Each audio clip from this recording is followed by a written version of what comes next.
মায়া কাটাবো কেমন করে? মায়া এই শব্দটা বড় খারাপ, আবার এই শব্দটা অনেক ভালো। এটা দুটো সাইড আছে। যখন আপনার একটা জিনিসের প্রতি মায়া লেগে যাবে, যদি এটা অতিরিক্ত পর্যায়ে হয়ে যায়, এক্সট্রিম লেভেলে চলে যায়, দ্যাট ইজ ভেরি ডেঞ্জারাস। কারণ মায়াটা মানুষকে তিলে তিলে তিলে শেষ করে দেয়, শেষ করে দেয় মানুষের জীবনটাকে। তবে মায়ার অনেকগুলো ক্যাটাগরি আছে। এক একজনের মায়া এক এক জিনিসের প্রতি।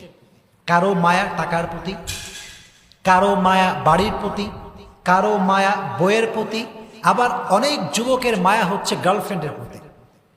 আছে না নাই? এক একজনের মায়ার সোর্সটা এক এক রকম। অনেক যুবক আমার মেসেজ দেয় যে হুজুর, হুজুর কি যে কষ্ট জীবনে, একজন মেরে ভালোবাসছিলাম হুজুর, হাতে আমার বাদ দিয়ে আরেকজন বিয়ে করে ফেলছে, জীবনে কষ্টের শেষ নাই। তো ওই যে মায়াটা লেগে